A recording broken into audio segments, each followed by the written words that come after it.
Estamos fazendo mais um podcast do Porto Ferreira hoje. Nós estamos recebendo o Dr. Maurício Razi para falar de um assunto extremamente importante, seja do ponto de vista de saúde, social e econômico, que é a questão das drogas. E a gente chama de drogadição. Eu queria agradecer a sua presença, Maurício, para levar para nossos internautas, nossos amigos, uma informação tão importante. Mourão, Marco, a todos os internautas do Porto Ferreira hoje, eu agradeço essa oportunidade, uma temática aí que ao longo de anos, né, nós estamos militando, trabalhando e tentando de alguma forma aumentar o nível de conscientização de toda a população, e acho que a cada ano é uma situação que se agrava e, como você bem colocou, ela não é apenas uma questão social, ela é uma questão de saúde e algo muito importante e que vem se tornando um tema de várias áreas aí de atuação da sociedade como um todo. Maurício, para os nossos internautas, que seria a primeira vez que estaremos você falar, que você fizesse uma pequena apresentação, quem é o Dr. Maurício, né? Tá. Que eu conheço desde o início, lá de 2003, né? Eu cheguei aqui em Porto Ferreira em 1992, né?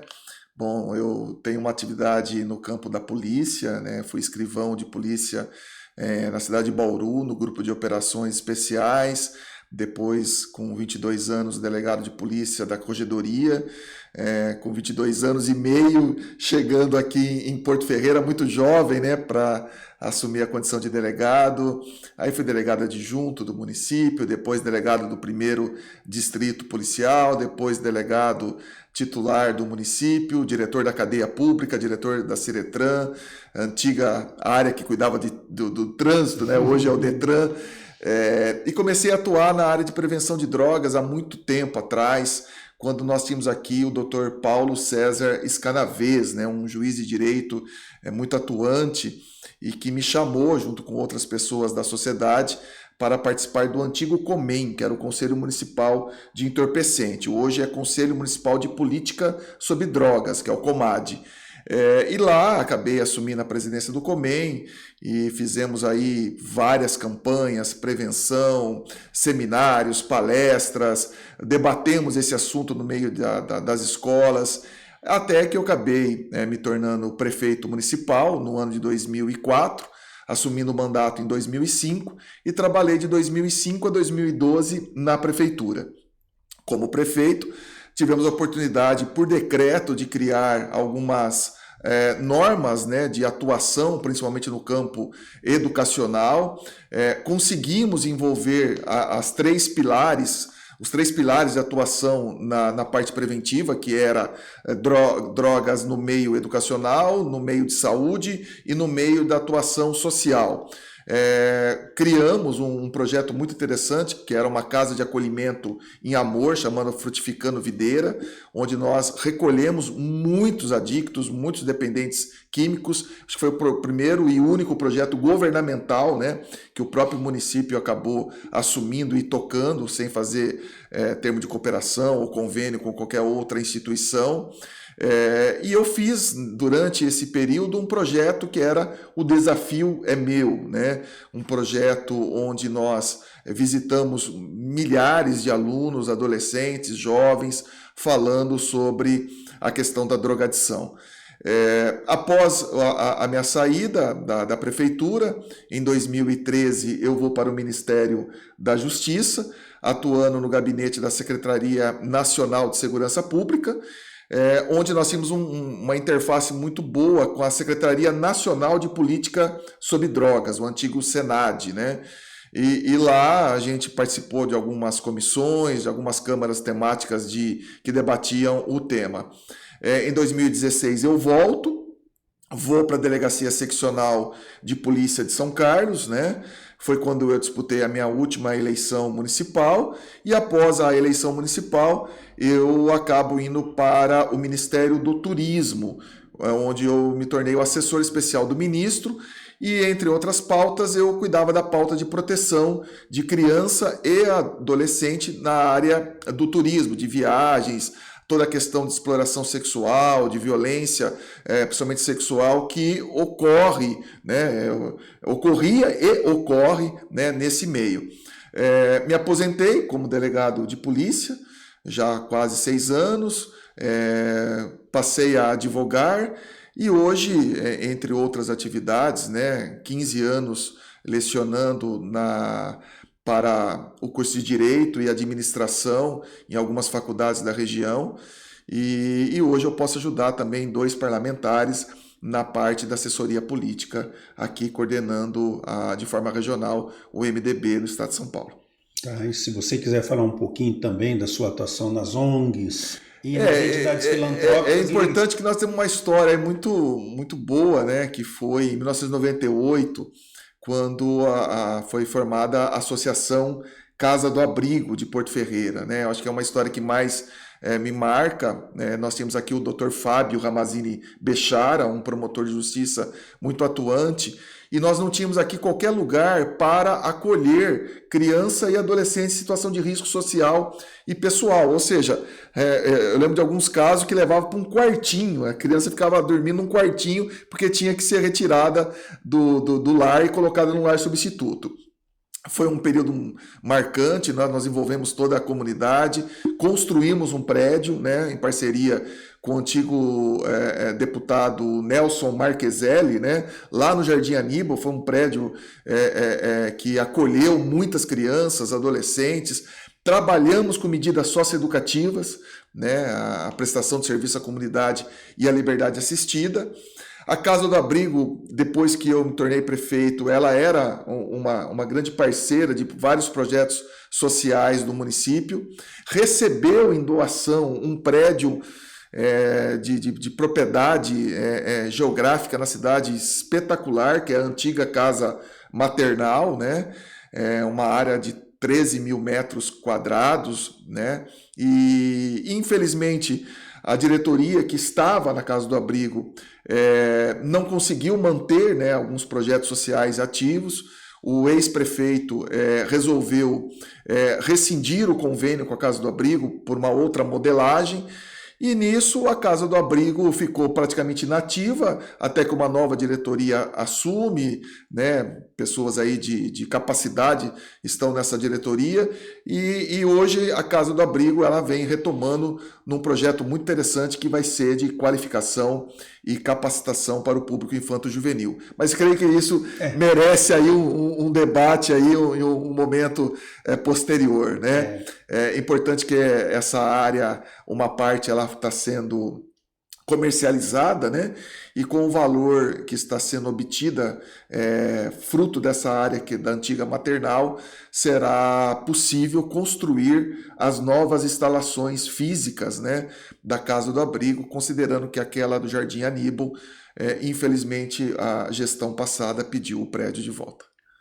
Para a gente iniciar a parte de drogadição, a gente queria que você fizesse um panorama da atual situação do Brasil, tal, se quiser falar um pouquinho do perfil do usuário, se você, pelas suas viagens internacionais, né, tanto pelo Ministério do Turismo, que você participou de várias conferências sobre o assunto também, fizesse uma comparação para verificar como que está o Brasil em relação aos outros e também o perfil e os impactos, né? Como se fosse uma introdução ao assunto. Eu acho que isso assim nos coloca numa posição muito desafiadora, né?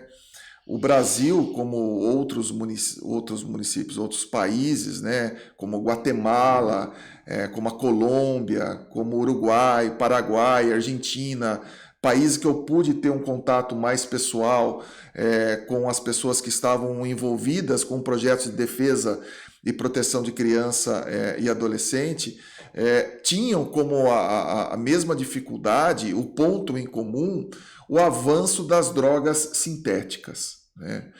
Hoje o país ele é tomado por um avanço muito grande de drogas que são produzidas em laboratórios, e um exemplo dela é o K9, né, uma droga de um efeito alucinógeno e ao mesmo tempo um efeito que traz uma perturbação no sistema nervoso central, e também que faz com que a pessoa fuja da realidade por um período. Então, essas drogas sintéticas proporcionam aos traficantes e aos produtores montarem substâncias muito parecidas com as drogas tradicionalmente consumidas, como a heroína, como a cocaína, como a própria maconha, né? E fazendo um efeito muito mais forte, muito mais potente, de muito mais dependência, de efeitos assim para o corpo humano muito mais intensos, né? Então, o que a gente percebia desses países, nesses encontros, isso há 3, 4 anos atrás, já era uma preocupação com as drogas sintéticas. Porque elas, por serem de mão de obra reduzida, o seu ciclo, a sua rota ser muito menor do que um ópio, do que a extração da papoula, ou das plantas da coca, ou da própria cannabis, ela, um bom químico, né? Tendo uma fórmula copiada de alguém e tendo um lugar seguro, ele pode produzir em alta escala, fazendo com que essa droga chegue ao mercado por valores assim absurdamente baratos, R$10, R$8, R$5, estimulando um consumo, né, de maneira muito intensa, muito rápida, e em muitos casos gerando a fissura que é o primeiro passo para um grau de abuso e mesmo de dependência. Então, esses países, ao contrário de alguns países, a própria América do Norte, o Canadá e alguns países da Europa, não estavam preparados para receber de uma hora para outra uma avalanche de drogas sintéticas, de drogas produzidas em laboratório, fazendo com que a reação dos órgãos governamentais, em alguns casos, fossem até tardias. Então, a política sobre prevenção de droga, ela nunca é feita no âmbito municipal. O âmbito municipal ela é reativa, né? Ou ela é articulada por uma política nacional ou estadual, ou então, dificilmente, aqui na ponta, onde tudo acontece, que são os municípios, você vai ter a política municipal de prevenção criada, né? Então, eu vejo, trazendo um pouquinho da resposta da indagação sua, que a questão da exploração sexual, da prostituição infantil, nós não usávamos mais essa expressão, mas só para que os internautas entendam, o turismo sexual, esse viés, ele está intimamente ligado à questão de drogas e principalmente drogas sintéticas que foram elaboradas, concebidas, manuseadas em laboratórios. Maurício, eu tenho uma dúvida aí. Em relação à produção disso, por que é tão rápido e tão fácil produzir isso? É acessível, por exemplo, o pequeno traficante que rapidamente consegue montar um laboratório? Ela é acessível porque ela tem uma jogada química, ela tem uma tabela química. Na medida que alguém conseguiu trazer os mesmos efeitos de uma cannabis ou os mesmos efeitos de uma morfina, né, que vem da planta papoula, né, e que depois nós temos o ópio, que tinha heroína, e nós temos a morfina, que é aplicada aí como forma terapêutica, né? Então, na medida que esses químicos que foram se evoluindo, né, que foram se aperfeiçoando, foram se especializando, conseguem fórmulas onde os efeitos obtidos em laboratório de forma sintética são idênticos, só que com um potencial muito maior. Por exemplo, o fentanil, que é um medicamento que os Estados Unidos hoje está muito preocupado, porque vários casos de overdose, os Estados Unidos têm reagido com a questão do fentanil. Ele é a heroína, só que 100 vezes potencializada. Então, eles pegam toda a característica, eles quebram as moléculas, eles quebram toda a engenharia química que vem da planta originária, que é a planta papoula, e conseguem desenvolver um comprimido, né? E aí a mistura é de todos os tipos.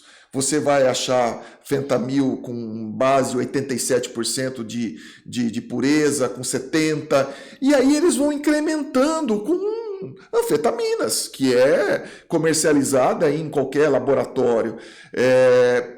Então, quando você começa a mexer quimicamente e se aproxima daquele efeito, e se aproxima do que aquela planta natural iria te trazer, essa fórmula começa a ser traficada, ela começa a ser comercializada. E aí nós temos o mundo ilegal, né, a ilicitude, nós estamos falando do maior comércio financeiro do mundo, que é o comércio de entorpecente, né?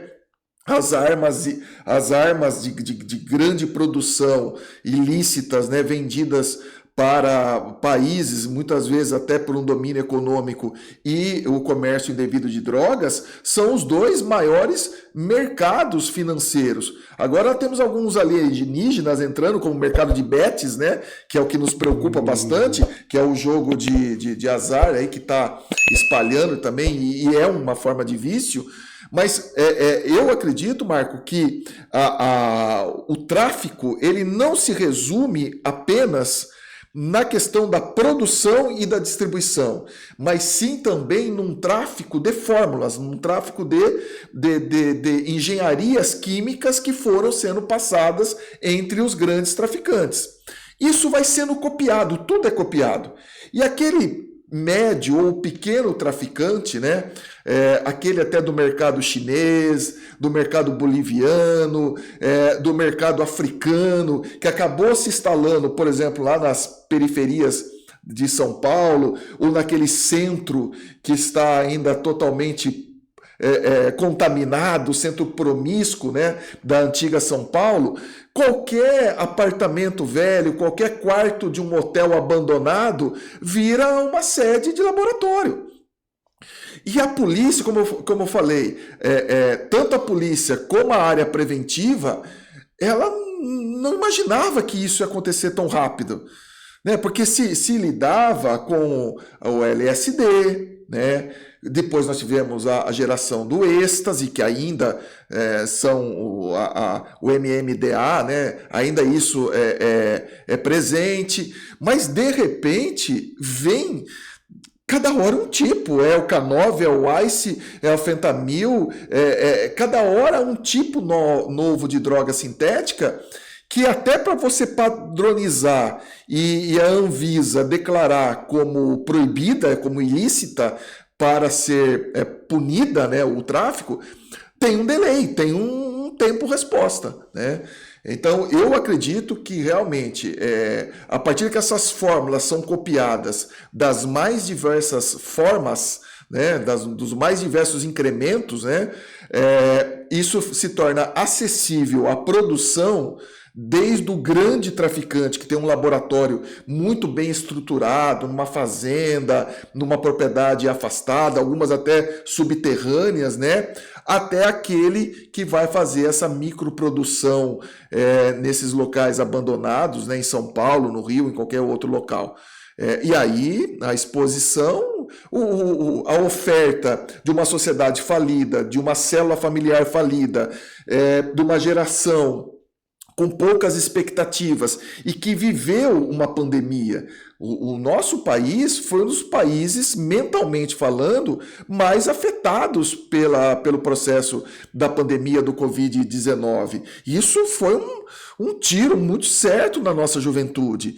E hoje essa juventude, quando ela sai né, dos seus lares, né, que vivenciaram o período pós-pandêmico, ela é recebida por todas essas drogas sintéticas de produção fácil, de tráfico fácil, né? Você não precisa ser surpreendido por uma tonelada, né, de maconha, né? Você pode encher de comprimido o seu bolso e ir para uma festa qualquer e traficar. E você acha que o traficante está mais preparado do que quem deve combater isso, ou não é combatido porque está cômodo? Então, a polícia avançou nas suas ferramentas? Avançou. Nós não podemos hoje falar que a polícia ela trabalha no mesmo modelo da década de 90, da década de 2000, quando eu atuava aqui como delegado. A gente pedia mandado de busca e vamos entrar na casa e vamos torcer para conseguir êxito naquela busca e apreensão, né? A polícia hoje ela tem algumas ferramentas de maior tecnologia, principalmente da quebra de sigilo bancário, da quebra do sigilo telefônico, das relações financeiras. Então, é uma polícia melhor aparelhada. A questão, para mim, é volume, é quantitativo. Nós não temos um departamento de narcóticos aqui em Porto Ferreira, por exemplo. Nós não temos departamento de narcóticos em Ribeirão, por exemplo. Nós temos alguns setores especializados, mas que eles não conseguem fazer a total repreensão. Além disso, e eu defendo esse debate, a polícia, a cada ano, ela perde tempo. Ela buscou um debate até infantil de quem mandava mais, se era a polícia militar, se era a polícia civil. Depois um debate onde a polícia militar avança em algumas áreas de atuação, até mesmo na área investigativa, deixando a polícia civil, a polícia judiciária em desvantagem até de fazer investigação, porque é uma atribuição na sua essência da polícia civil. Vivemos um período que não é o caso de debater, mas conturbado da política nacional, não era claro uma política única de segurança pública, e isso fez com que ocorresse um estímulo mais à militarização. Então, bandido bom é o bandido morto, né? Então vamos fazer um enfrentamento, e o papel das polícias é o papel de proteção, é o papel de escudo da sociedade, e não de fazer um enfrentamento com a bandidagem, que isso é um papel muito típico de Forças Armadas, né? Então parece que a polícia às vezes saía para fazer um enfrentamento como se estivesse numa guerra, e isso você vê principalmente no Rio de Janeiro, nos confrontos que se tem na favela. Então, esse debate a polícia perdeu. E o traficante não, ele foi se evoluindo. Como eu vou esconder a minha operação de tráfico? Como eu vou entrar com outras drogas? Então, eu acho que não é a questão de má vontade ou desleixo, mas eu acho que a polícia ainda não encontrou a sua linha correta de atuação, não encontrou um viés único. As ações precisam ser muito mais organizadas, com observatório, com integração, com inteligência. Isso acontece em algumas cidades maiores, mas em cidades do nosso porte isso não ocorre. E o tráfico foi avançando. Se nós olharmos o nível de organização hoje de um PCC comparado com as forças de segurança, o PCC avançou muito mais do que as forças de segurança. Maurício, numa entrevista de um comandante faz uns 3, 4 anos, ele falava que combater o tráfico de drogas era enxugar gelo. E hoje, eu pego não só o município de Porto Ferreira, mas devido à minha função, eu acompanho da região, assim, vamos falar municípios do porte de Porto, são todos. E dá a impressão que eles estão enxugando gelo. Todo dia, peguei, tá no ponto disso, tal. Ou seja, tanto é que começou a ter descrédito na população. Eu estou dizendo descrédito e eu queria aproveitar disso, porque a gente recebe as críticas. Daí a gente fala assim, dá a impressão que as GCMs têm kit droga. Peguei tanto, mas não menciona o local, só fala o ponto de droga. Mas se tem ponto de droga, se ele sabe que é o ponto, acabar, né? Então, eu recebo diariamente críticas à ação via site, tanto é que a gente põe notícia, tem que ocultar. Já pensou, nós do jornalismo temos que ocultar, porque senão cria um conflito na sociedade, porque as pessoas falam assim, ele sabe que é o ponto de droga, vai lá todo dia, tem alguma coisa errada. E daí eu lembrei desse comandante que ele falou que precisava mudar, e é o que você falou, de inteligência. Ele falou assim, olha, se nós continuarmos disso, nós estamos enxugando o gelo. Eu vou te passar um dado, isso é um dado um pouco mais antigo, tá? Nós tínhamos no nosso sistema prisional cerca de 1.200.000 presos. Eu não sei se esse dado está atualizado, tá? Cerca de 1.200.000 presos. 720.000 presos eram derivados de tráfico de drogas. E eu ouso dizer, pelo diálogo, pela construção que nós tínhamos, tanto na Secretaria Nacional de Segurança, quanto na Secretaria Nacional de Política sobre Drogas, que desse universo de 700.000 presos, 200 seria um número até exagerado, que teriam condições de estar mesmo encarcerado num perfil de traficante.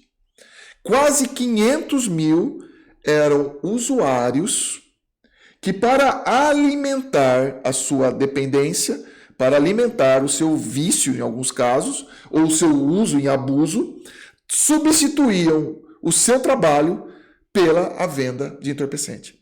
Então, muitas vezes em São Carlos, 3, 4 horas da manhã, me apresentavam um flagrante com 15 pedras de crack, 12 pedras de crack, 10 envelopes de maconha. E a gente sabia que aquele menino com 19, 20 anos, ele iria para o sistema, é tráfico, se amolda a lei, perfeitamente é tráfico. Só que nós estaríamos colocando mais um garoto de 18, 19 anos dentro do sistema prisional, totalmente cooptado pelas organizações criminosas, e aquele menino, para não ser morto ou para não sofrer qualquer abuso ou violência, ele ia ser engolido pelas organizações criminosas lá dentro e passaria a ser um agente em favor das organizações criminosas. Maurício, mas quando você relata que quem deveria defender não está preparado para defender, não ficou claro para mim o porquê é cômodo ser desinteligente se nós temos um crime realmente organizado. Porque nós precisamos investir muito. O tráfico nunca vai acabar. A existência das drogas sintéticas é o claro exemplo que nos últimos 5, 6 anos nós tivemos pelo menos 40, 50 novas drogas sendo produzidas em laboratório. Você associa sempre a droga à questão econômica. Você associa a droga à questão da procura, oferta, procura. Muito bem.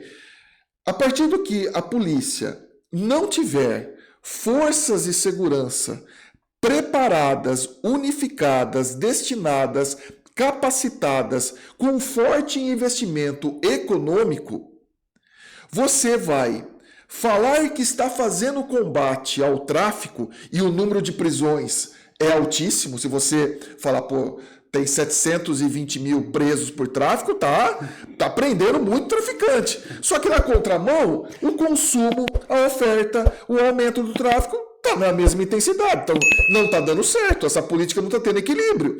Se você está prendendo 720.000 e está aumentando, você está prendendo mal. Por quê? O grande traficante ainda, ele continua dando as cartas, ele continua dando as regras, ele continua ditando a política no município, na política da região, a política dele, não estou falando política, a política de atuação criminal dele. E as forças de segurança que deveriam estar capacitadas, unificadas, com uma polícia única, com esse viés, continua ainda debatendo quem deve atender uma ocorrência de lesão corporal leve, quem deve atender uma ocorrência de ameaça, ou perdendo um tempo em discussões de acidente de trânsito. E isso, o sistema está mapeando.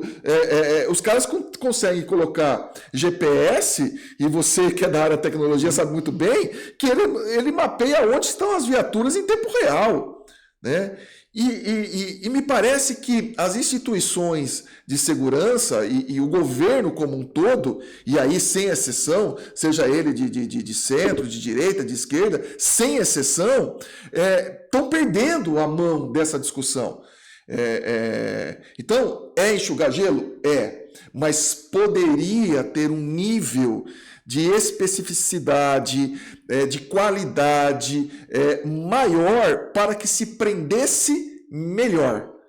Então, prende-se muito, prende-se mal e você coloca um mercado de trabalho fértil para as organizações criminosas dentro das faculdades, que são as penitenciárias. Mas se a gente sabe a resposta, por que as medidas não são tomadas? Porque para mim é vontade política e você alocar o recurso correto no lugar correto. Eu vivi no Ministério da Justiça, né, um período, eu vejo o quanto o pessoal da Secretaria Nacional de Política sobre Drogas sofria. Não era competência federal, atuação direta com segurança pública, é competência dos estados, mas com exceção de alguns programas como o Brasil Mais Seguro ou o Pacote Nacional de Redução de Homicídios que ocorreram em Alagoas, no Rio de Janeiro, não tinha transferência de recurso do governo federal. Se hoje o município de Porto Ferreira quiser apresentar um programa no governo federal para transferência de recursos para fazer prevenção de drogas, provavelmente ele não vai encontrar amparo. Então, por que não está encontrando? Porque, assim, a gente não quer entrar na questão política, mas não tem como não entrar. Porque 80% dos recursos da União estão na mão do Congresso Nacional.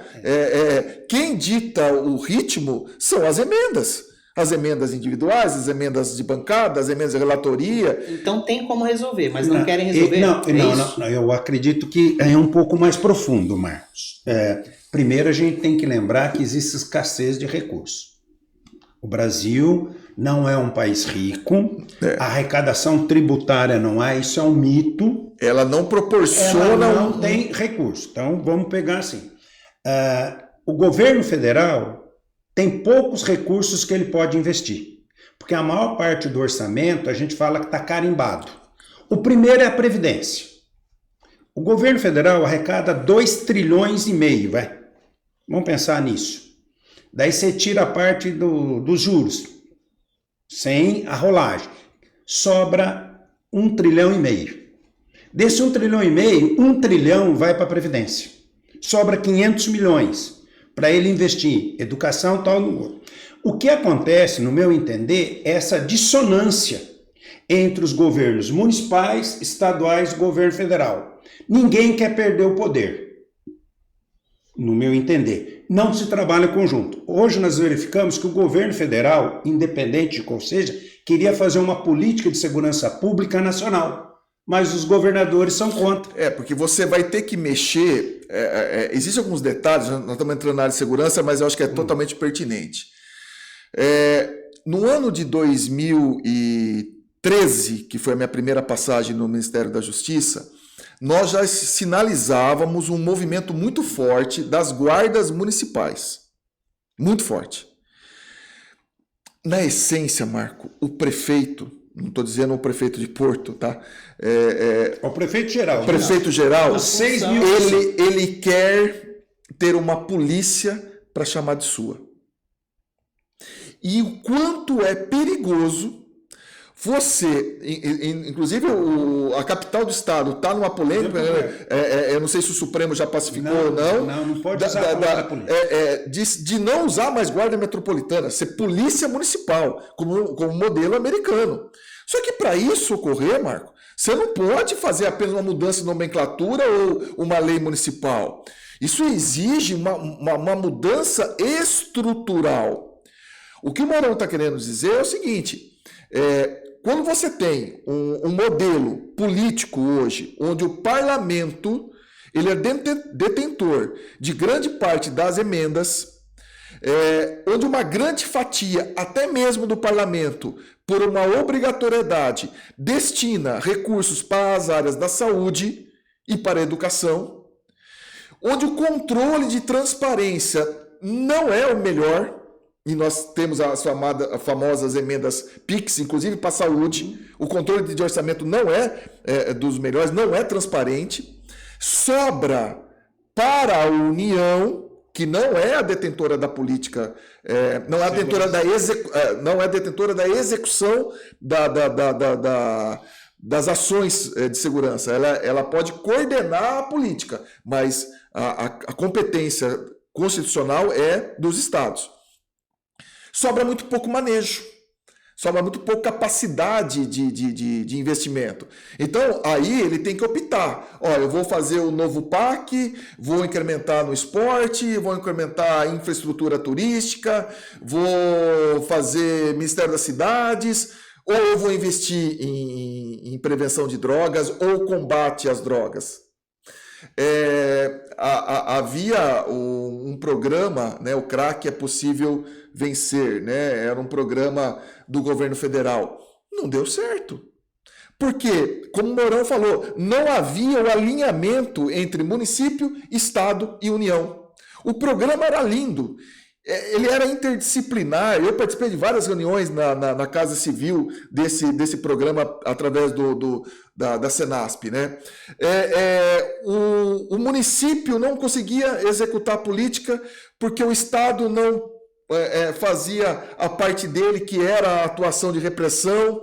O município tinha que fazer a ação de saúde e social, mas aí quando chegava na ação de saúde, tinha que internar numa comunidade terapêutica, nos casos de uma internação compulsória, mas aí o município não tem dinheiro para isso. Marco, difícil. Posso incrementar um negócio?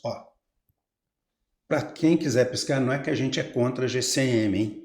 Não, nesse sentido. Ela faz um papel importante. Mas se você pegar o quanto que é gasto com a GCM, e se não tivesse a GCM, e obrigasse o poder público estadual, que é a função dele, investir na polícia militar, esse dinheiro gasto ou investido na GCM poderia ser trabalhado na prevenção. Como o Estado, governo estadual, não importa de que estado, não investe adequadamente na reposição dos quadros. Tecnologia. A Polícia Civil está com menor contingente hoje do que ela tinha há 10 anos atrás. A Polícia Militar é a mesma coisa. Então, ou seja, o governo do Estado joga. Daí a prefeitura, sem dinheiro, contrata a GCM. Daí é que eu falei, são coisas de milhões, é plural, para Porto Ferreira. Agora imagine para São Paulo, imagine para Ribeirão. Quem deveria fazer o policiamento ostensivo, investigado, é o papel da Polícia Militar. Então o prefeito deveria exigir mais soldados com o aumento da população. Então a questão de segurança, aí é uma crítica que eu faço, é muito mais responsabilidade dos governos estaduais do que do governo federal, porque ele não pode. Só para você ter uma ideia, o governo federal não pode vir aqui. Eu sempre falava as infrações de menor potencial ofensivo. Aquelas que você vai poder fazer o que nós falamos de termo circunstanciado. Você resolve na hora. A Polícia de Santa Catarina, a Polícia Militar de Santa Catarina, ela veio adotando um modelo, inclusive até meio que burlando a legislação, mas efetivo, onde o policial atendia uma ocorrência de menor potencial ofensivo, uma discussão, uma lesão corporal leve, uma ameaça, e com o tablet dele, ele lavrava a ocorrência e depois de alguns dias ele formalizava. O que isso fez? Que a Polícia Civil de Santa Catarina cuidasse apenas dos grandes crimes, a saber, homicídio, roubo, latrocínio e tráfico de drogas. Porque a Polícia Civil, ela tem competência para fazer o enfrentamento ao tráfico da mesma forma como a Polícia Federal. Você vai pensar a Polícia Federal no arcabouço mais de fronteira, entre os estados e tudo mais. E a Polícia Civil no teu âmbito estadual. Santa Catarina começou a reagir com números muito positivos a adotar essa modelagem. Mas essa discussão, Marco, ela ganhou volume dentro do Conselho Nacional de Segurança, porque a Polícia Civil falou, opa, estão mexendo no meu queijo, que é fazer as ocorrências de menor potencial. Só que nesse momento, as delegacias estão assoberbadas, fazendo ocorrência atrás de ocorrência pequenas, e o que ela deveria e poderia fazer de maior impacto, que é um tráfico, apuração de tráfico de maneira mais rebuscada e demanda tempo. Você fazer escuta, quebra de sigilo, demanda tempo. Ela não consegue fazer com perfeição, com maestria. E a responsabilidade realmente é de quem resolver esse problema. Porque assim, você apontou vários detalhes, né, várias situações onde é possível resolver, pelo que eu estou entendendo. Mas por que não se resolve e de quem é a responsabilidade? Vamos lá, vamos diluir em duas fatias. O aspecto preventivo, que é o que nós estamos conversando, que é a tomada de conscientização. Tá? Falava para o Mourão da entrada da NR1, que vai ser obrigatório as empresas discutir esse assunto no seu âmbito. Muitas empresas na nossa cidade, na região, têm problema muito sério de drogas e álcool dentro da empresa, até tráfico dentro da empresa. Então, isso é um aspecto, que é o aspecto preventivo, tá? Estabelecer diretrizes de combate, de conscientização. O que nós estamos debatendo, que é a questão mais repressiva de enfrentamento do tráfico, eu vejo, se não for construída uma política nacional única, deixando para que os estados, não vou falar em mudança de texto constitucional, de emenda constitucional, nada. Nós estamos falando da criação de uma política nacional única, onde os estados poderão receber recursos desde que cumpram essa meta. Tá? Paralelo a isso, você ter a criação de um grupo desprovido de qualquer protecionismo, defesa da tua instituição, para que uma única força de segurança unida possa fazer o enfrentamento ao tráfico de drogas.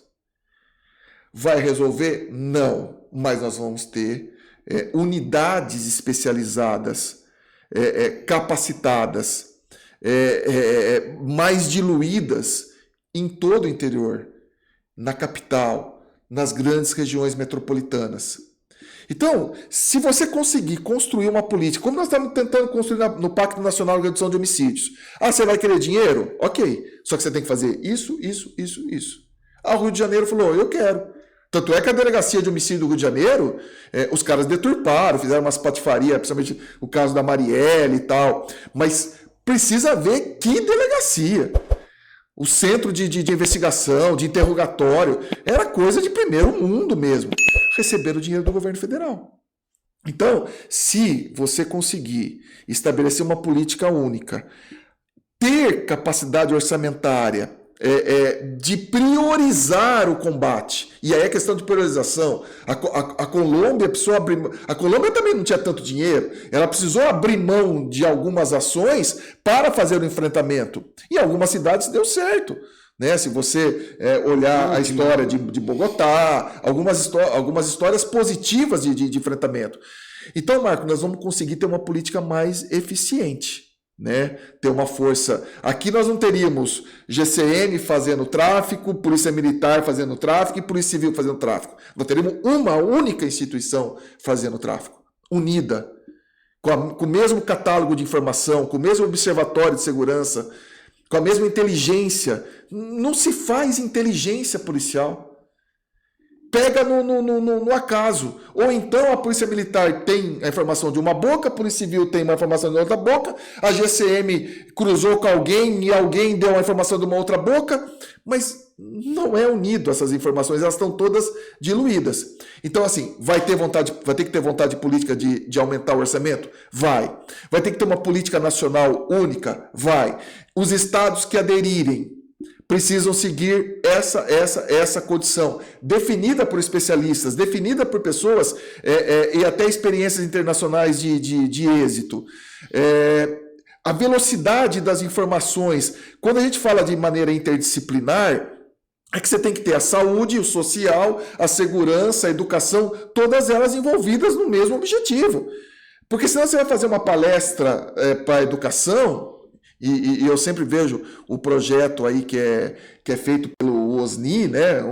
O ProERD, um projeto bonito. Só que assim, o OSNI vai numa vez lá naquela sala, né? Vai um dia, 2 dias, e depois ele vai embora. Não há uma continuidade. A política de prevenção ela precisa ser rotineira, habitual, duradoura. Mas aí vem o professor da educação, e o Mourão é da área da educação, pô, mas isso para mim...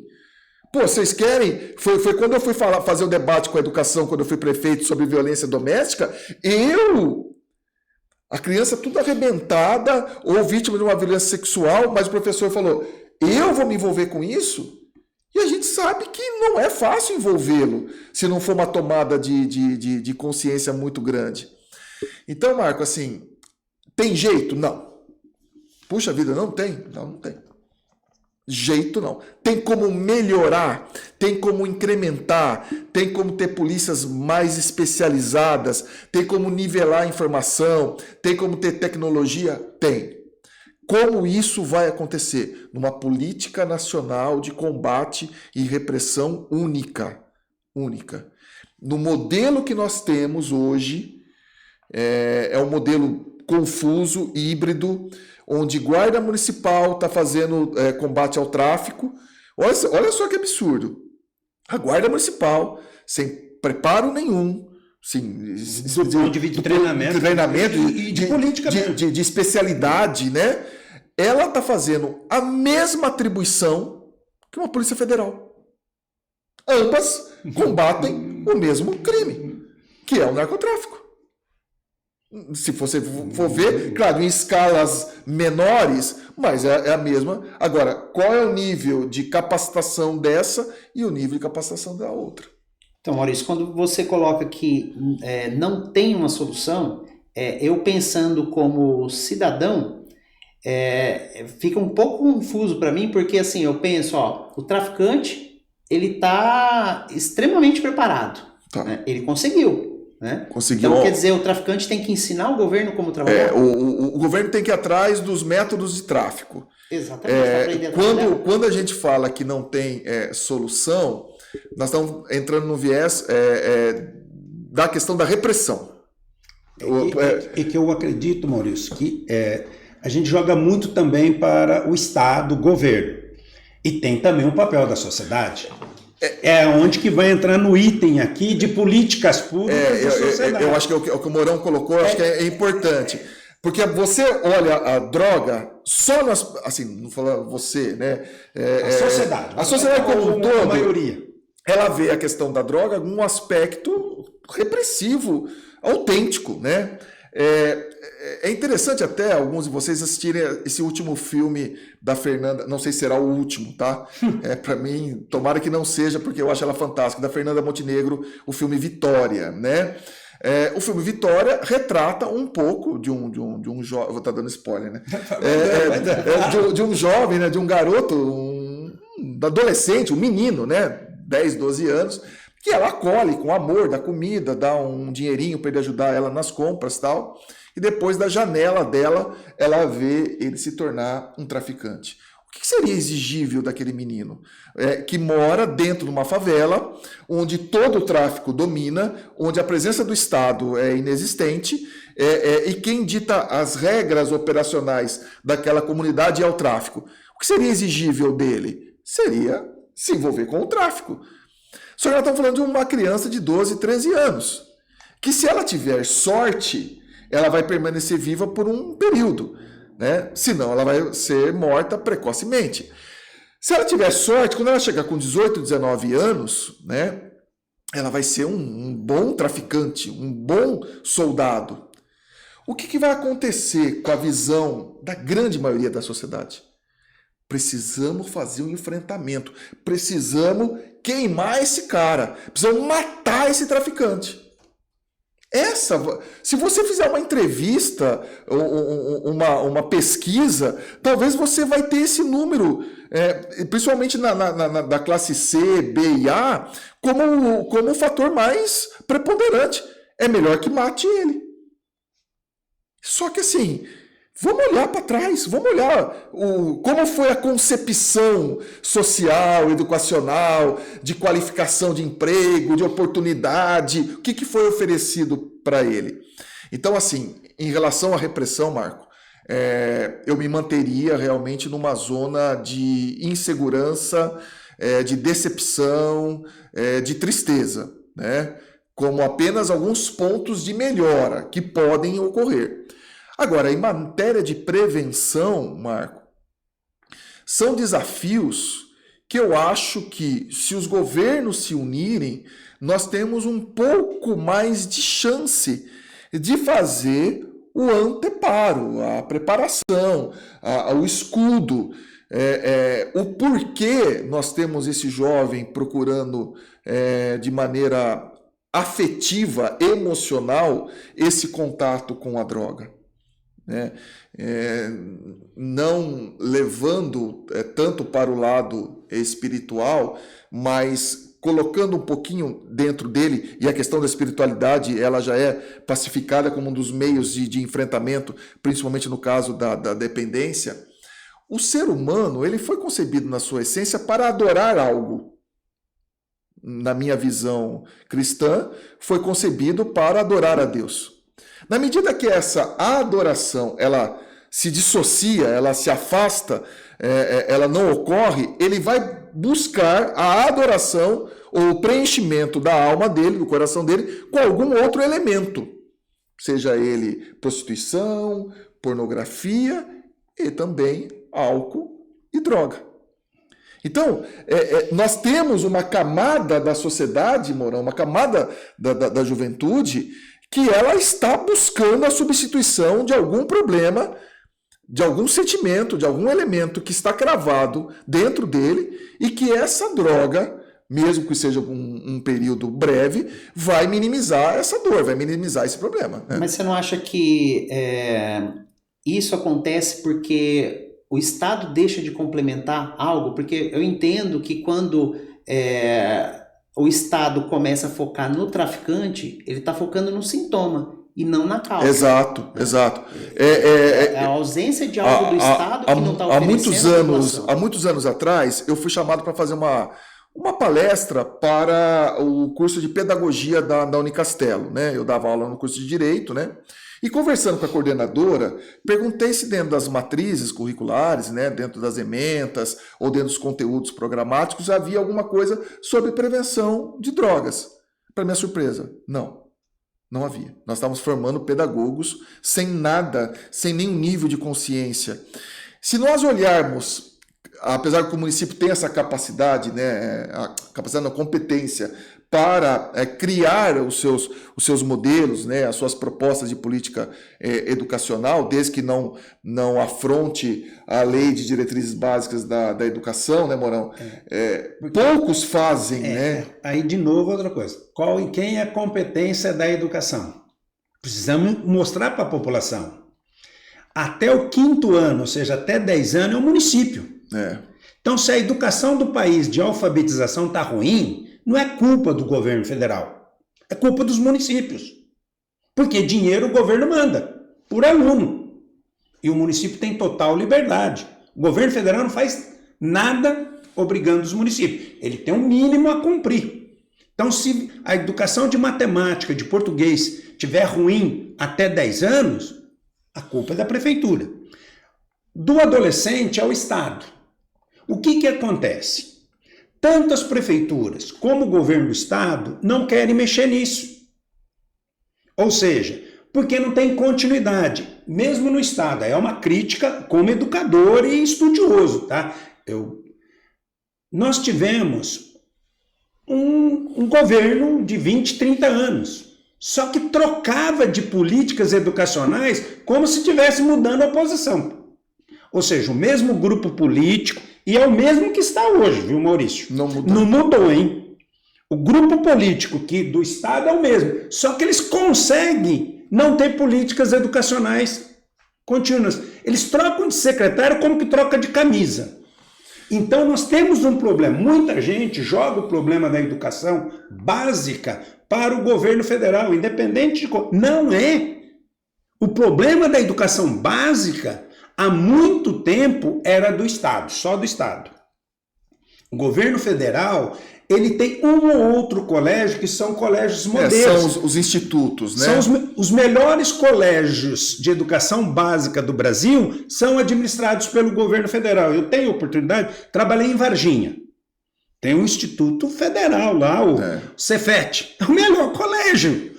Porque ele tem, você vai para Viçosa, são os melhores colégios. Agora, o Estado não. Por quê? Daí tem outra coisa. Então, o problema é a população entender. Daí, mas eu queria voltar na droga, quando você falou da parte espiritual, além da parte espiritual, que eu acho importantíssima, independente de religião, sim, independente se a pessoa é desigrejada, sim, a gente acha que tem que ter um trabalho espiritual com as crianças e jovens.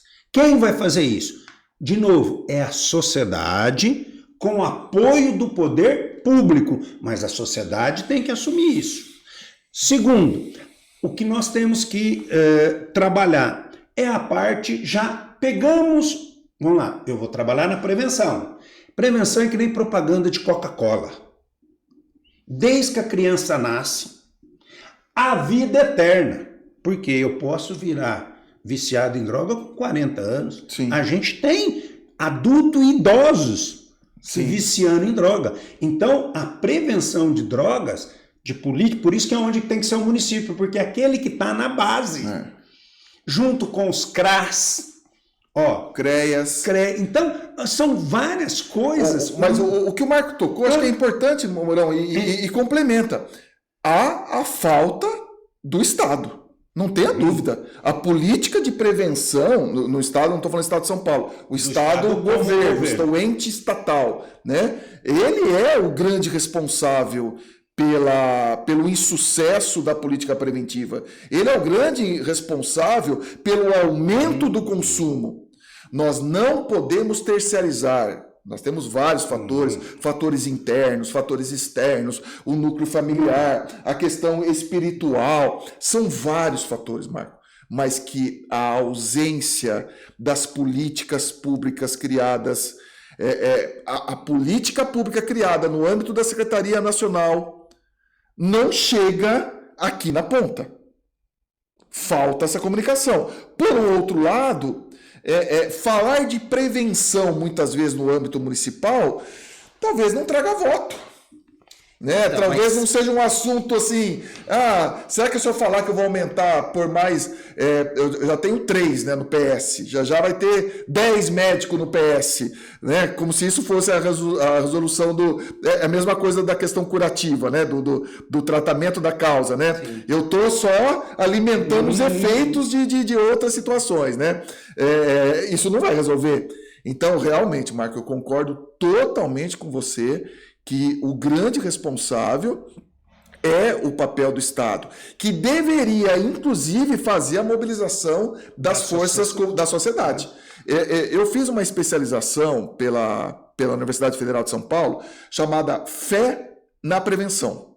Curso fantástico, modelo EAD, com muito material, rico. Marco, se você imaginar o que a estrutura religiosa, independente de ser evangélica, católica, o que a estrutura religiosa pode favorecer a prevenção de drogas, meu Deus, é incrível, é incrível. O papel que ela pode exercer, mas ela às vezes não está preparada, não está capacitada. Só para completar, e daí ele pediu para ele, porque daí vamos pegar um pouquinho da sua experiência, não precisa citar momento, mas o do poder, porque o articulador, né, Maurício, tem que ser o Estado. Vamos chamar, lembrando que a gente... O ente governamental. O ente governamental. Quando a gente fala Estado, pessoal, é noção de estatal. Pode ser o prefeito, na figura do executivo municipal, mas entra também o legislativo, na figura dos vereadores municipal e até do poder judiciário, sim, das polícias, tudo. Então, o Estado tem que ser o indutor da sociedade também. Ele tem que criar espaços públicos de discussão, sim, e comitês de liderança. E eu queria porque é o seguinte, como eu participei de administração, os projetos, né? Que a gente fala, o Estado tem que chegar na periferia. Nada contra construir o Parque do Amanhã ou o Parque lá do Santa Luzia, certo? Nada contra. Desde que eu tenha na periferia todo um espaço de lazer para atender. A questão é a integração. Você fazer a iluminação de parques, criar praças esportivas, várias cidades adotaram esse modelo, Mourão, que estavam no Pacto de Redução de Homicídios, e deu muito certo. Porque você levava aquela criminalidade ociosa para fazer atividade esportiva. Foi uma forma de inclusão, só que ela não pode ser isolada. Ela tem que estar integrada. E na medida que você não consegue movimentar o segmento religioso, que tem um em cada lugar. Se você for no Santa Luzia, tem uma igreja. Se você for no Zé Gomes, tem outra igreja. No Santo Afonso, todo lugar tem uma igreja. Se você não consegue criar redes, a gente não cria rede de acolhimento e de proteção, entendeu? E a informação tem que ser disseminada, assim, arrebentando, porque... Deixa eu só tirar uma dúvida aqui, porque eu sempre vou pensar como um empresário. Sim. Então, no empresariado, são coisas muito simples de resolver, né? Então, pelo que eu entendi, aí o Mourão falou, o município é responsável pela educação de base. Sim. E vem o recurso. Sim. E aí, por que não usa o recurso para preencher esse espaço?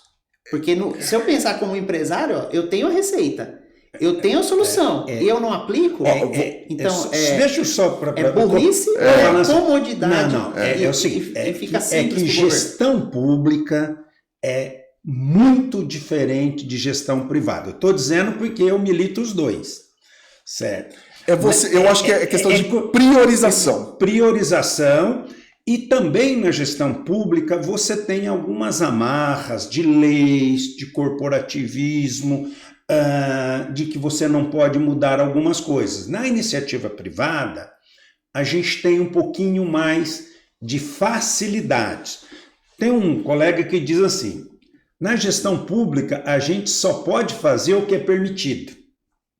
Na gestão privada, a gente só não pode fazer o que não é permitido. Então, isso dá uma diferença grande. Por isso que a gente fala. Daí eu vou falar com os empresários. Também, no meu entender, ele faz parte da sociedade. Ele também não pode só cobrar. Por isso que o Estado... Ele precisa ser estimulado. Por isso que o Estado... Daí o Estado...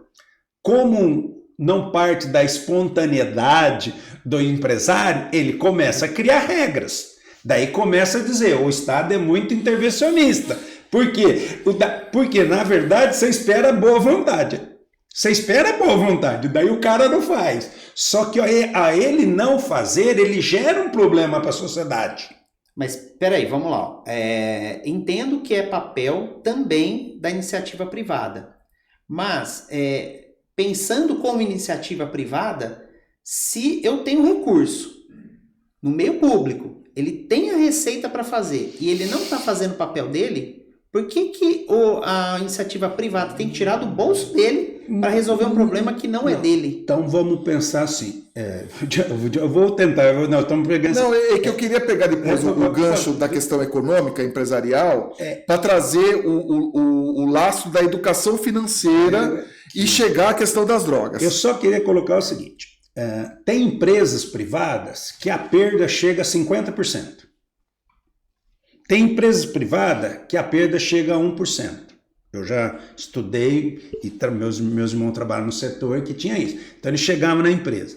Se na empresa privada, tem empresa privada que perde 50% por questão de qualidade, perda de matéria-prima, desperdício, depois ele pede subsídio.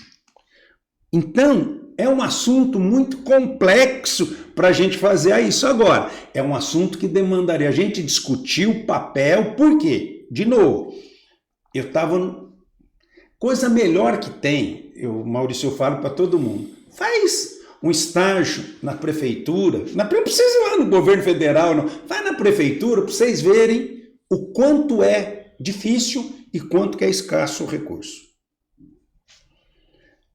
Olha, eu antes de entrar na prefeitura, eu tinha uma visão que sobrava dinheiro, que dava tudo. Não tem. Ó, de novo, imagine, o orçamento de Porto Ferreira, 300 milhões arredondando. Vamos supor que tenha só 50 mil. Dá 6 mil por habitante ano para investir. É muito ou é pouco? Pouquíssimo. Agora você pega uma cidade... Então, mas não sobra ou não chega até aqui? Não, esse é o que chega. É o orçamento que... Municipal, é o orçamento... Somando tudo. Somando, é um orçamento municipal. Porto Ferreira recebe, em média, 300 milhões por ano. Direto ou indiretamente. Então dá 6 mil por habitante. Se você pegar no Japão, sabe qual é o investimento em reais por habitante? 10 vezes mais. Se for na Suíça, quase 100. Então, é um assunto muito grande, mas pega o gancho. Eu queria abordar, porque eu acho que tem um aspecto cultural muito valioso. Há mais ou menos uns 10 anos, Marco, começaram a se falar de educação financeira no meio educacional. Uns 10 anos para cá. Tá? Era forte. A minha primeira presidência no Comem foi 92 para 93. Vamos estar colocando, então, quase 40 anos? Não, 33 anos. 33 anos. Lá atrás, 33 anos atrás, nós já falávamos um pouco de tudo isso que nós estamos falando aqui. Passaram-se 33 anos. Culturalmente, 10 anos para cá, introduziram a educação financeira no meio educacional. Se você pegar alguém que assiste uma palestra de educação financeira e ele coloca na ponta do lápis o quanto ele gasta com cocaína, com maconha, com uísque, com tabaco, enfim, vamos colocar cerveja, tal, drogas listas e listas. Vamos colocar. Ele chega e fala assim, meu Deus, 20% do meu orçamento está indo nisso. Eu vou eliminar. E toma uma nova postura. Sou um novo homem, uma nova mulher. Esse cara, no mínimo, já tem como saúde financeira a mais na vida dele 20%. Que ele pode economizar, fazer um lazer, investir num fundo de aplicação e assim por diante. Imagine isso você projetando há 10, 20 anos. Essa questão da educação financeira, agora, depois de 10 anos, está chegando na discussão em algumas escolas, tal, onde esta geração só vai viver culturalmente isso, e alguns aspectos, alguns discutem que a geração é 30, outros discutem que é a cada 15, né, que muda a geração. Vamos colocar que seja a cada 15. Ele só vai viver isso daqui 25. Né? 10 agora e mais 15, 25. Na questão de droga, nem isso chegou nas escolas, Marco. Nós estamos falando de uma discussão de 33 anos atrás. Então, alguém achou bonito falar, e é muito bonito, é muito importante falar sobre educação financeira. Um dos itens que você faz a melhor gestão financeira é você se afastar do consumo de droga. Né? Tanto é que só o fato de você já tem uma grande economia. Só que a questão de droga, culturalmente, o Proerd, coitado desse Osni. Tudo é o Proerd, mas o Proerd, meu Proerd. Um dia eu estava lá no plantão, lá em São Carlos, chegou uma mulher, uma moça, o senhor me deu uma palestra lá no SESI, lá na Vila Maria, em 1994, né? Eu falei, nossa, e ela estava lá no plantão, lá numa ocorrência lá de Maria da Penha, alguma coisa assim. Então, Marco, se não tiver uma priorização imediata, se o pessoal não entender que droga passa do assunto policial, transpassa o assunto de repressão, e ele é um assunto de saúde pública, de relevância social, e que um dos vieses para enfrentamento é a educação, e aí você tem que mobilizar, não adianta enfiar. Eu vou falar a verdade para você, eu tive condutas erradas como gestor público. Eu tentei enfiar a goela abaixo. A minha ânsia de fazer prevenção era tão grande que eu tentei enfiar a goela abaixo dos professores. E não deu certo. Talvez eu não sensibilizei, talvez eu não criei uma atmosfera. Chegou uma hora que eu larguei o gabinete, eu ia fazer palestra, sabendo que não ia dar certo, mas pelo menos eu vou fazer. Se eu salvar uma criança, eu já tô feliz, né? Eu colocava isso na minha cabeça. Tanto desejo de fazer prevenção.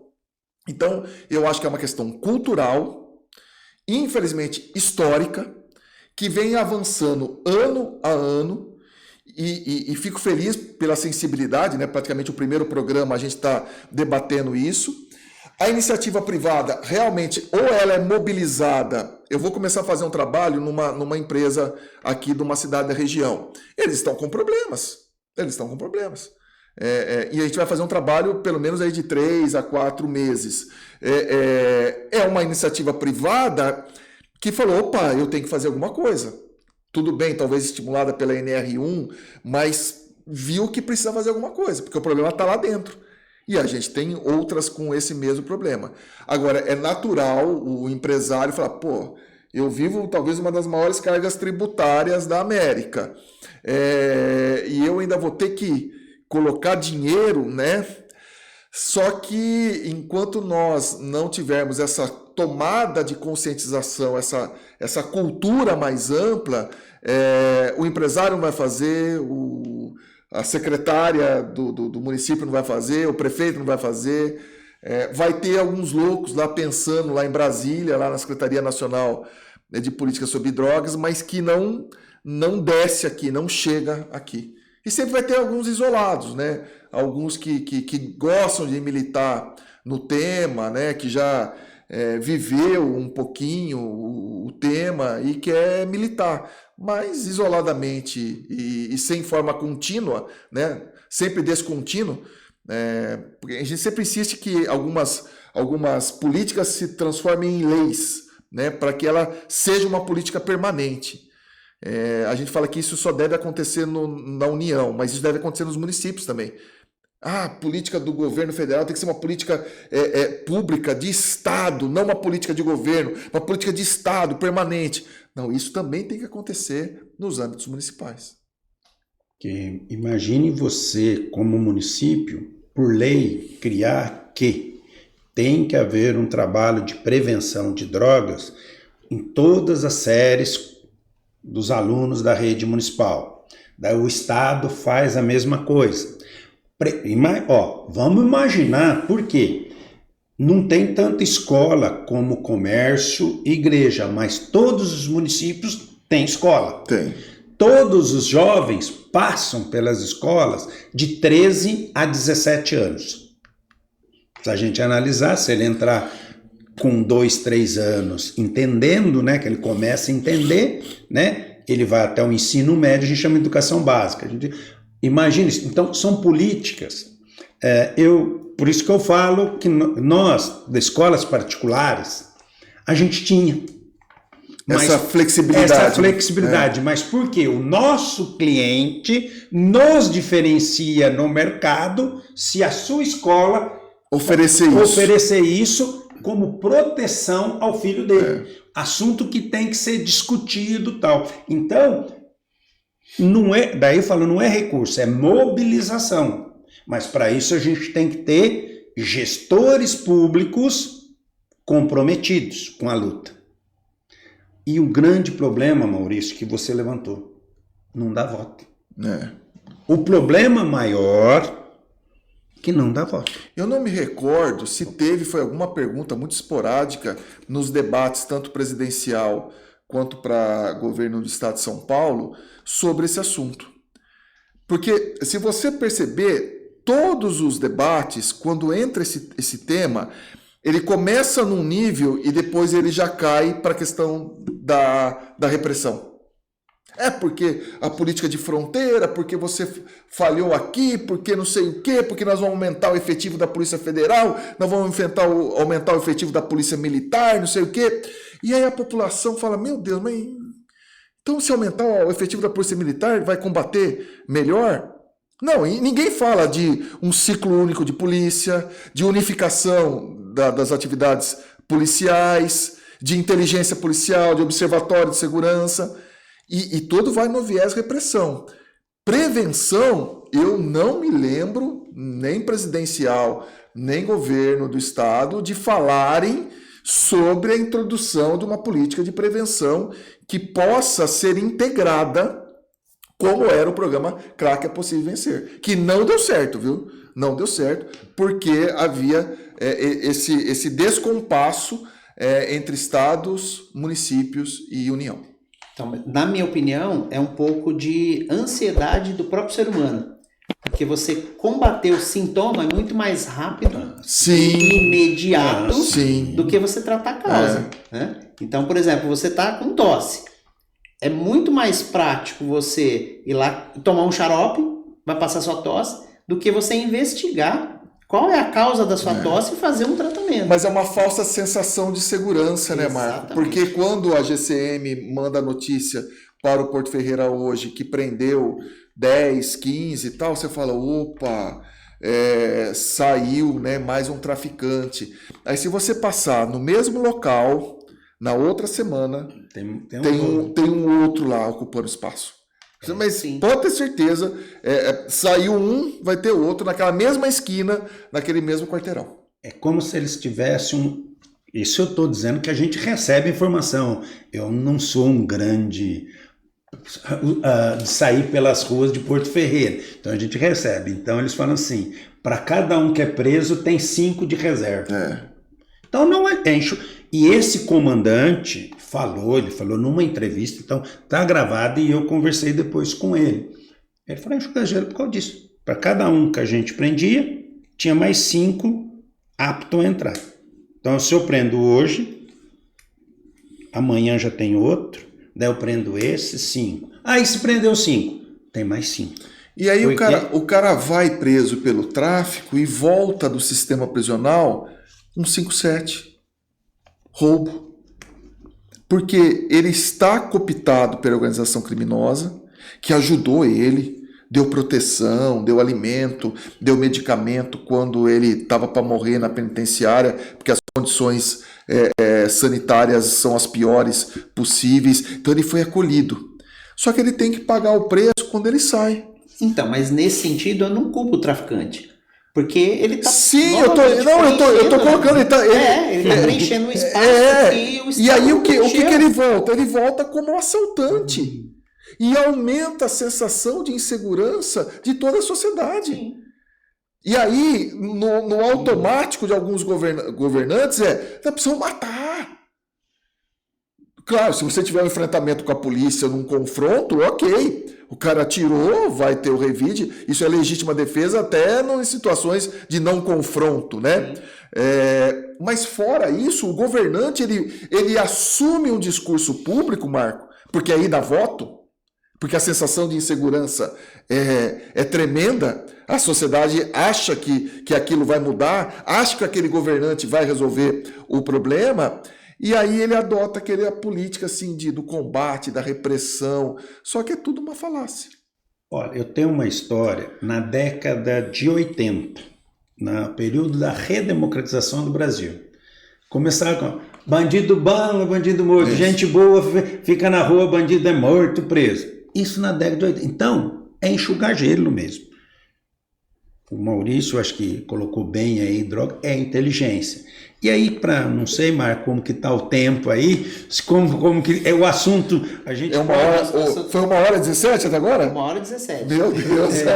Não, por isso que eu tô vendo, porque, na verdade, eu queria uma parte, Maurício, pela sua experiência, tudo, e pelo seu conhecimento, sempre tem a questão do tratamento, né? Então, da internação compulsória, como que é a lei. Então, eu queria que você falasse uma visão pela sua experiência. Junta tudo, né? Porque a gente é fruto da nossa experiência. Então, começa lá com o jovem delegado e hoje com um advogado atuante, com assessor parlamentar. Então, tudo porque é também um problema familiar. Às vezes até a família se sente fraca nessa situação quando tem um usuário que já está dando problema até dentro de casa e às vezes ele vai para a situação de rua porque...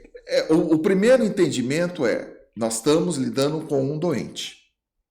Ah, mas ele é um vagabundo, ele é um maconheiro, ele não sei vergonha. Não, nós estamos tratando de um doente. Esse é o primeiro passo.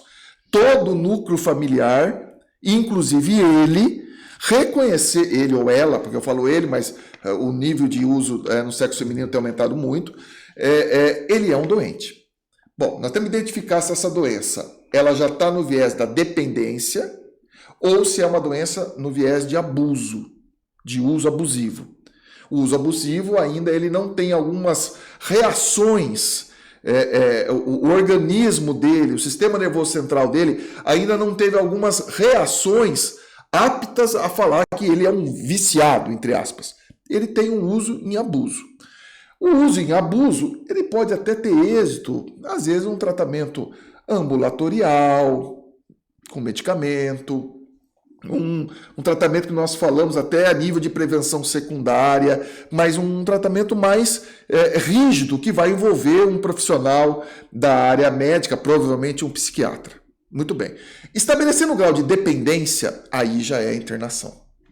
Porque envolve desintoxicação, substituição medicamental, aí já é uma série de outros protocolos. Nessa linha da dependência, falta para nós, quanto aparelho de saúde, comunidades clínicas especializadas em bem atender. E aí algumas experiências exitosas é aquela da famosa espiritualidade. Ou seja, a alma do sujeito que está em frangalhos, que atacou o físico dele, é substituído por uma dose cavalar espiritual que faz com que traga impactos tanto físico quanto a alma. Ou seja, ele consegue abaixar alguns níveis sentimentais, ele consegue estabilizar alguns níveis físicos, mas o espiritual dele está muito alto. E ele faz o combate tanto físico quanto alma. E aí são algumas experiências que dão certo e muitas vezes alguns se transformam em padres, pastores e seguem essa caminhada para o resto da vida como uma forma de alimentar o combate à dependência. Porque há um lema no Amor Exigente, né? Uma vez dependente, o resto da vida é dependente, uma vez adicto, né? Limpo só por hoje, né? Sóbrio só por hoje, né? A gente fala muito das drogas e nós temos que introduzir a questão do álcool dentro desse assunto, porque é a droga lícita e de malefícios tão exagerados ou tão maiores quanto as outras drogas mais populares, aí, ilícitas, né? Então, Mourão, quando você manda para clínicas, comunidades, aí você precisa do ser, do querer, do agir. Muitas vezes o nível da patologia, da doença, é tão estranho porque ele não tem mais domínio sobre as suas vontades. E aí entra a história da internação compulsória. Ou seja, o companheiro, ou a companheira, o pai ou a mãe vai até o profissional de saúde, geralmente o médico psiquiátrico, e ele referenda, através de um laudo, o encaminhamento a uma internação compulsória. Antigamente era o juiz que determinava isso. Não precisa mais. Não precisa mais. Bom, aí começam os problemas. Há um encaminhamento pelo CAPS de Porto Ferreira para uma clínica. Cadê a clínica? Qual é a clínica especializada? Ah, tem uma lá na Vargem Grande, lá das Cucunhas. Tem outra. Não tem uma rede, Marco. Uma rede pública, igual se fosse vaga cross, sabe? Que você vai... são poucas as comunidades, as clínicas especializadas e que estão preparadas e autorizadas a funcionar. Maurício, você acha que uma ação mais forte na questão da espiritualidade poderia minimizar esse problema da internação compulsória? Poderia. Assim, a internação compulsória, nós temos que entender que nós já estamos com um paciente num grau elevado, numa patologia elevada. Dependendo o nível de espiritualidade que ele tiver, ele não vai chegar nesse nível. Ele vai precisar ficar um período desse confronto. Ele vai ter que se isolar. E muitas vezes eu comecei um trabalho, e ele depois com a troca de ministérios, para você atuar no núcleo familiar. Porque você precisa também trabalhar com a família simultaneamente. Não basta trabalhar com eles, tem que trabalhar com a família. Porque a família está doente também. Ela foi contaminada, a alma dela está totalmente fragilizada. Então, você manter ele no mesmo ambiente da comunidade, da sociedade, no mesmo núcleo familiar, de amigos, dificilmente ele vai ter êxito. Então, ele tem que se afastar. Nesse afastamento, nessa clínica, vamos pensar clínica no aspecto mais de saúde e comunidades mais no aspecto de amor e tal. Nessa clínica ou comunidade, uma das ações terapêuticas é a espiritualidade. E aí ela vai ter que vir rebentando mesmo, vai ter que vir muito forte, para ele substituir aquele vazio, né, aquele oco, né, aquela falta de expectativa, pela presença de Deus e aí a espiritualidade como um todo. Antes disso, talvez completando um pouco o que você perguntou, é você investir nessa espiritualidade preventiva, a nível primário, porque você tem o usuário experimental, você tem o usuário ocasional, você tem o usuário habitual e você tem o usuário em abuso. Então, ele vai escalonar? Ele vai escalonar. Ele só não vai escalonar, Marco, quando ele veio de uma clínica, por exemplo, ele é dependente e ele faz o fenômeno da recaída. Aí ele não vai escalonar. Se ele consumia 10 gramas, ele vai voltar a consumir no mesmo dia as 10 gramas. Ele não vai escalonar. Mas na grande maioria das vezes, o jovem, né, ou o primeiro uso, ele vai na forma recreativa, na experimental, e aí ele vai escalonando. Talvez um projeto nosso é importante para isso, e eu acabei esquecendo, porque o assunto ficou tão interessante, de pedir para os nossos internautas seguir o nosso canal, se gostar do programa, dá o joinha, porque é um incentivo para nós trazermos sempre o assunto e incrementando. A ideia é levar conhecimento, informação e proposta de soluções aos problemas sociais, econômicos do nosso país. Inclusive, a droga é um assunto, como nós falamos desde o início, importantíssimo, e por isso eu já vou deixar quase que em aberto, Maurício, que você compareça, talvez numa oportunidade rapidinho, daí a gente já avança um pouquinho mais, né? Detalhando um pouquinho o que você falou do uso aí, e principalmente eu acredito que um assunto que a gente tem que começar a lutar, prevenção. Eu acho que não tem outro caminho. Se nós entendermos que a batalha das drogas está praticamente vencida contra nós, ou seja, as forças dominantes da ilicitude, do tráfico, está em vantagem, como se fosse o exército do bem contra o exército do mal. Eu fiz até tinha um livrinho que eu fiz nas escolas, né? O monstro do o exército do bem contra o exército do mal. Era um gibizinho, tal. Era muito interessante. Criei até o personagem Ferreirinha, que era um personagem de prevenção de drogas, né? Então, se você entender que isso já aconteceu, não resta outro caminho a não ser prevenção. E essa prevenção ela vai precisar ser muito trabalhada, ela vai ter que ser cultural, ela vai ter que ser estimulada, o poder público vai ter... Nós tomamos uma medida no Conselho Municipal, eu faço parte agora como representante da OAB.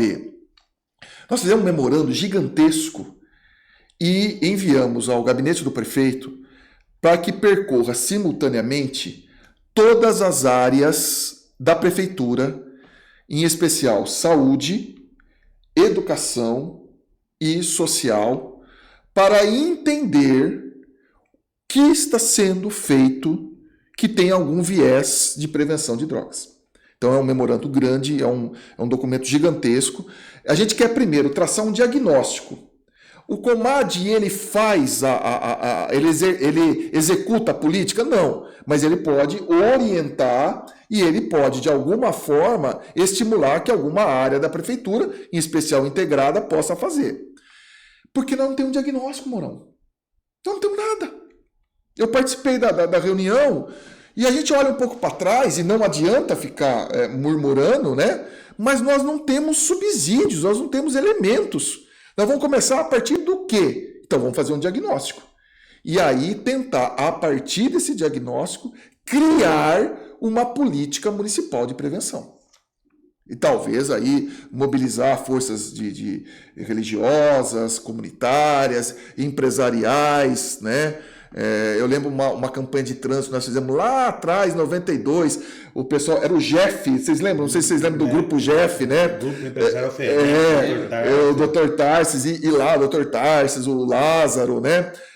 Eu apresentei o projeto e nós fizemos cartilha. Acho que fizemos, a Margis ajudou. Nós fizemos aí, acho que quase 40 mil cartilhas sobre prevenção de trânsito, estava tendo muitos acidentes com ciclistas e tal. Então, nós vamos ter que criar alguns mecanismos para tentar enxugar gelo mesmo, minimizar o problema.